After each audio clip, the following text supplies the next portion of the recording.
He's injury-free. Which other boxes do you reckon you tick this evening for an internal trial? Yeah, we got a game under our belt. A lot of the young guys, I thought, played some really high-quality footy, especially in the contest as far as the tackle goes. I think some of our more experienced players were maybe a little rusty in close, and I thought our younger group really showed them up in that area, especially the first half. Does that Dixon-Trengove combination look good to you? Does it excite you as to what it could be in a premiership game? Yeah, it does, and it's at the moment we haven't seen a lot of it. You know, Charlie's only trained at a limited basis to this point, so for him to come in and perform well alongside Jacko, and Cracker's also down there in amongst them as well, we were quite pleased at what we saw in that area. Seemed like there's a fair bit of method off half-back. Looked like Hartlett trained there all summer. Instead of last year, bit of wing, bit of midfield. Looked like distinctive roles. Pepper in the midfield. Is that a focus? Yeah, definitely. I thought Hartz was a real shining light for the game. I thought, he made some errors, but the conditions were very testing from looking at some of the foot skills. It wasn't the most entertaining game by foot, but I thought Hartz was outstanding, and he has trained in that area for a lot of the pre-season, so it's really nice to see him perform well. I think it'll give him some confidence going into a JLT Cup. But some of the younger guys and some of the positional stuff we've worked on this year is, we saw some good stuff there today, but we'll have to have a look back over the tape and hopefully get some more out of it. Of your ball movement, is it because both sides know what you're structured up to do and the way you're going to play, does it become more difficult, or is that some of the stuff you saw tonight not as clean as you want it, so you think again? Yeah, you can't say that just because we know what we're doing it's going to stop us. Obviously you've got a lot of things to your offence. It's not one thing that a team can come in and stop, but I think today you have to have a look at the conditions, and it was a gusty breeze out there that it made it testing. No excuse though, we've still got some work to do in that area, but we have done a hell of a lot of work on our skills over the break, as well as our offence and our ball movement, so we'll take some stuff out of this game, but we'll have to get better again. Was it always a plan for Paddy Ryder just to play that first half tonight? Yeah, Paddy for the first half, and Polak was another one that we just want to make sure those guys are right. We don't want to push them too hard at this point. Paddy obviously coming off of last year, it was great to get a half a footy, and we almost drag him off the ground at half time. But that's a real positive for us. What did you make of his first half, of that half a footy that he played tonight?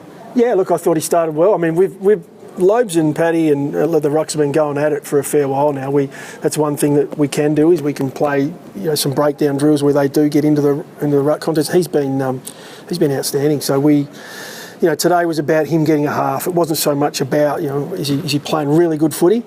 Get a half with some of the mids that you're going to play alongside. So Boki in there, Ollie Wines, you mentioned Pepper.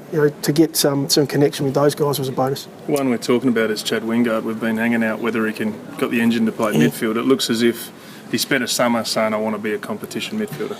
Yeah, and I think today there was some stuff there. There's... It's interesting with Chatty because we had a discussion midway through the third about how did we think he'd been going, and he'd had a fair bit of footy, and there were some things I think Chatty's the sort of guy that'll make a mistake and won't do it again. He'll learn from it, and it's a different game in the midfield. I thought today was a real positive, to see him in around there, and as you said, he didn't die off as the game went on. He's an explosive player, but I think he'll be able to play an important role for us in there. Do you feel like your stocks have improved though? You put Wingard in, you put Pepper in, you got Wines. You might move Hartlett to behind the footy. Then you got Robbie Gray doesn't play. Boak. All of a sudden, you're a lot deeper. Polak back fit. Has that been a focus?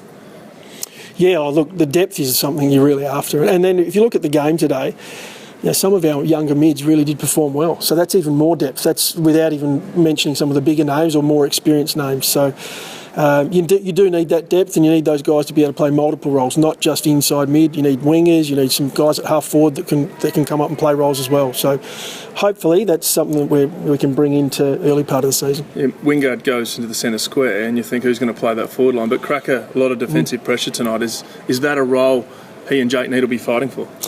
Yeah, and a number of, Young's another one who, coming off last season, similar style sort of player to Cracker, more of that creative player.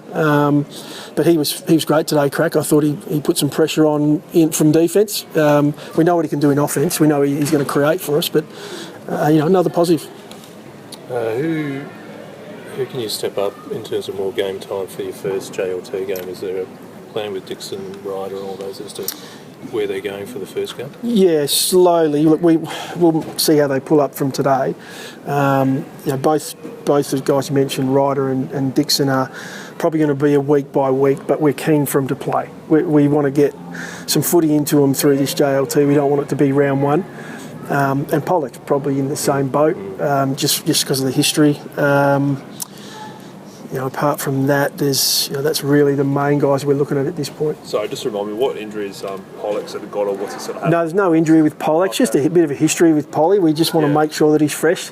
He's a sort of player that we've had some issues in the past, with some foot issues and the like, and we want to make sure that he's right. And we feel.